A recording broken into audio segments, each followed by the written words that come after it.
Hi, this is Joe Chambers. Welcome to Musicians Hall of Fame Backstage. Today's clip is part 3 of a 3-part interview we did with Joe Bonamassa. Like in the previous interviews, Joe talks about a variety of different subjects, but we're going to focus on one that was really close to me in this one. It was Joe's love of a same music store that many thousands of musicians loved, 48th Street in New York City, from the Beatles and Hendrix to Clapton. Everybody shopped at Manny's Music. The building was being torn down to make room for a new apartment complex. You've got a 5-story sign. Joe was the only person that would have done this. He obtained the sign and saved it, had it refurbished, and now millions of people will continue to be able to see what so many great musicians walked under and went to for so many decades in New York. Hope you enjoy it. If you do, be sure to hit like, subscribe, and the notification bell so you don't miss any of our new content. Once again, great Joe Bonamassa.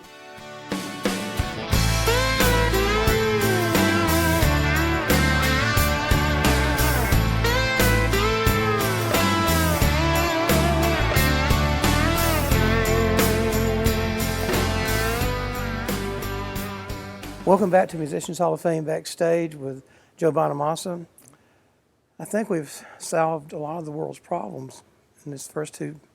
Yeah, and there's no wine or beer or distilled spirits. We can fix that. No, I just want to say,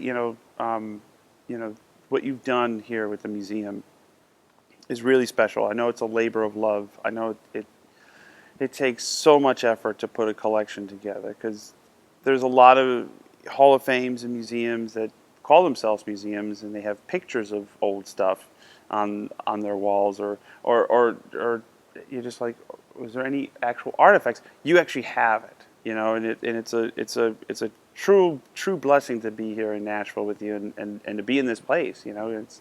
Well, that's extremely kind, and this was not planned. I really taken back that you'd say that, but I will say on the behalf of the museum that the instruments that are in here, like I've told a lot of people, they're the actual ones that you hear on so many records from so many different genres of music, and but at the same time, and we had Greta Van Fleet on a couple of weeks ago, or here, and they were talking about all the instruments that were in there that the players had an influence on their career, and like I told them, they're tools. Yeah. And I hate to say the same thing I said in another interview, but James Burton said, it doesn't matter what I play, my fingers make it sound like me. Right.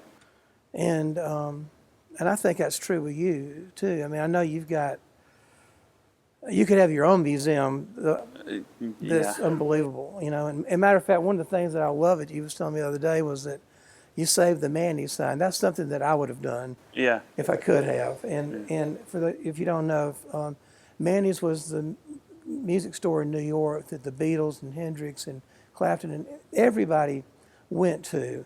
And matter of fact, the guitar that we've got from Hendrix here, well, I'm pretty sure was a Manny's guitar. Yeah. Yeah.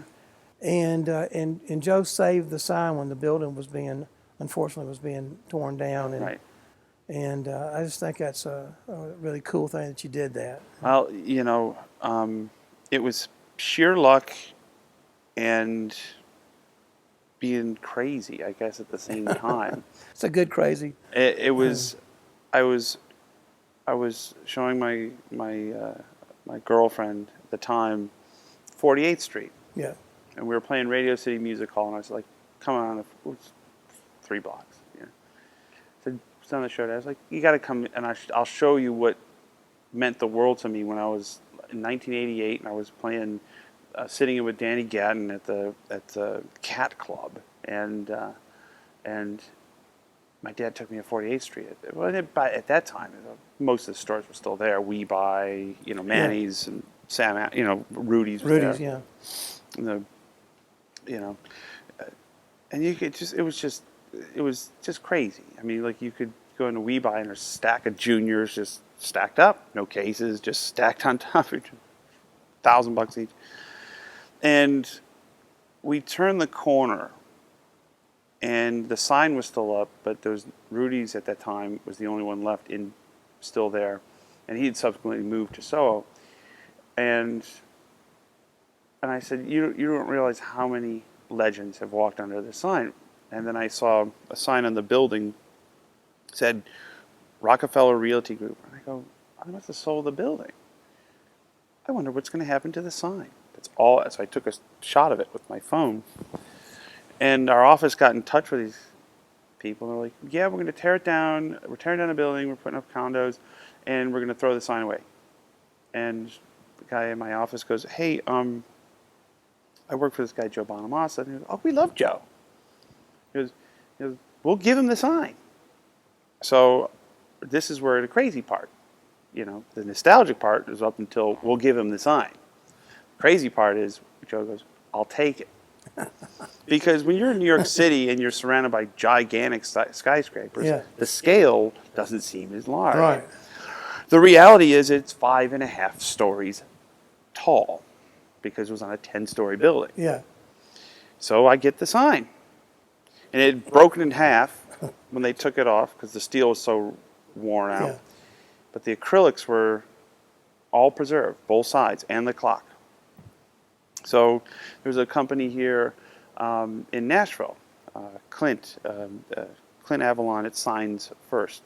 And I had the acrylics crated, shipped down here, and they built it right in Berry Hill. They restored it right in Berry Hill. And I was like, okay, I did it. Now where does it go? Can't put it in my house. I don't have a 5.5 story house. Like the M is the size of this booth we're sitting in. You can buy one. Yeah, and I don't want to put it outside because if I put it outside in my condo, then the city would get involved and there would be an aviation or some sort of maritime event. I would, qualify as a lighthouse, And so it ended up at the Songbirds Foundation. That's where the sign is now. And but to me, most people, what's in a sign? It's just a bunch of letters. Not that one. Yeah. Because Hendrix walked under that sign. Everybody did. Gilmore bought his black Strat at Manny's. Yeah. He walked under that sign. All our heroes walked under that sign. And it meant something to people who were in New York, budding guitar players like me that would just show up and go, oh my God, this is big league. And I said, if that's my legacy as a collector, is that he bought a whole bunch of old guitars and he saved the Manny sign, I'm cool with that. Now, in my will, it's left to my niece and nephew. I don't know what they're going to do with it, but it's got to go somewhere. But it still exists, and the sign is special to me, especially as a memorabilia collector, because there's a lot of there's a lot of ego in collecting, and not a lot of people know I own it. And they're like, yeah, I got a Fender, blah blah blah blah blah. I go, do you have the Manny sign? Yeah. I go, I got one. I got the one, And it's super cool, and I'm glad I saved it. And I'm glad as many we got to get it in here one of these days if you got room to, because it will go horizontal. It doesn't have to stack. Well, would it fit outside the auditorium? Absolutely. Well, that's what we ought to do is put it out here. Put it out there. Let's light it up. Yeah. And one of the things is it's just something that if you get it, it's the coolest thing ever. And if you don't, it just goes, who's Manny? Hey, the Beatles walked under the thing. Absolutely. I mean, what else you got to say? Yeah. And bought their guitar. That was one thing. I told you that I had originally had the idea for some kind of show like this to promote my guitar shops. Right. And that was 22 or 3 years ago or something. Mm-hmm. And Chet was a friend, and I asked Chet would he be on the show back then, and he goes, right. Yeah. Like I said, unfortunately, we didn't make it happen until 20 years later or so. But one of the things I wanted to ask Chet was, how did it feel to watch the Ed Sullivan Show and watch the Beatles walk on stage and play a Chet Atkins Gretsch? Right. And just know that how many, I don't know how many thousands or millions or whatever guitars that he. Think about how many people the Beatles put to work for Oh to my this God. day with Rickenbacker and Hofner and Ludwig and I mean, Gretsch and even Fender, because they did start playing Fender stuff. yeah, Yeah, I mean it's just unbelievable the economic impact that they had, right.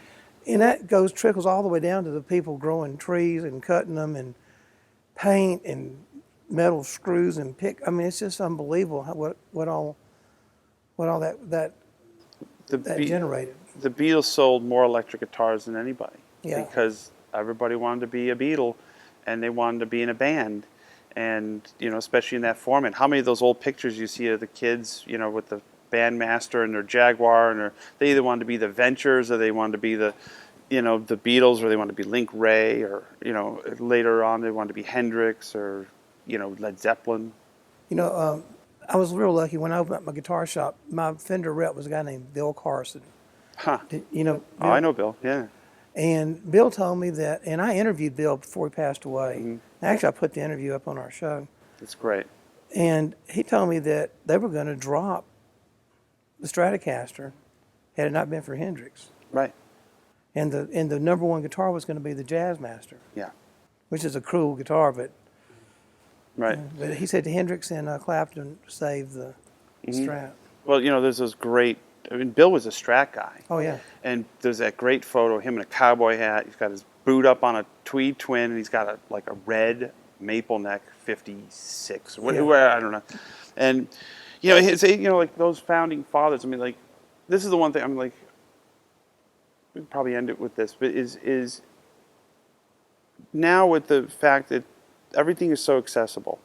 I can start a great guitar collection just by sitting at home, pulling out my phone, going on Reverb or eBay, and box after box after box. Mm-hmm. What you miss out is, and I had this conversation with a shopkeeper in New York City. We walk into a store and he goes, "Oh, if you want anything, just go to my website and I'll bring it out to you." I'm like, okay, that's kind of weird. He goes, no, it's just this how we operate. It's like, obviously during COVID, and everybody has a way of operating. And I was starting to think to myself, I go, you're in an impulse buy business. When you have a music store, it's overwhelming. I don't walk into your shop and say, I'm looking for a 1976 or 1977 Les Paul Custom, and I want it 12.5 pounds. I don't know I want that guitar until I see it on the wall. Right. And one of the things I always encourage, and I do it once a year, and I lose Instagram followers, and I don't care, is as I take mom and pop shops and I just give them a plug, and I'll do 20 or 30 in a day. And it's because that's the true heart and soul of what we do. It's not just going on a point and click, and even the photos are great now. You can get a 3D. It's walking into a music store as a kid and catching it.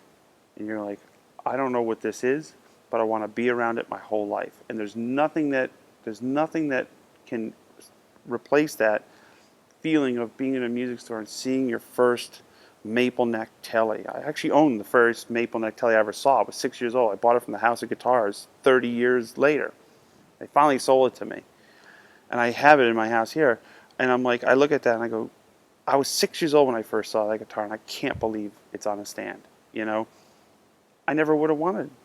I never would have gotten this far if it wasn't for those very, very influential Saturday afternoons at the shop. Whether we bought something or not, and it was just something that created a lifelong love affair of music and gear, and also created a monster who now has 3 theme parks chock full of it. Well, I tell you, I was telling Bill and some of my other reps when I had my shops, when the big box stores came in, Mm-hmm. I was like, because they were really, at the time, they were really giving a lot of preferential treatment to them. Yeah. And I said, that's not a good idea. I said, now I get it, but you're going to have the tail wagging the dog here pretty soon if you don't realize that, people like, and at that time, they weren't teaching the guitar lessons at any of those places. Right. And we were. And Right. we were building, like I told you earlier, we were building a clientele that would come back and to kind of have them, you know. Right. But well, anyway, man, hey, thank you so much for coming in, and Thanks for having me. you are truly one of my all-time favorite guitar players, and I really don't know anybody really pound for pound that could stand up to you on stage, man. Thank you. I appreciate that. I And, appreciate it. and I don't throw that around lightly at all, because I have some of my best friends are some of the greatest guitar players ever, and I mean, you're definitely in that category. Well, thank you. I'm honored to be here, and thanks for doing what you do. You know, I mean, it's for people like me. This is extremely important work, because it's a legacy. It's you're preserving, you're custodian of legacy, and it's great to see it. It's Well, that great. door swings both ways, and Well, exactly. I appreciate it. And thank y'all for watching Musicians Hall of Fame Backstage.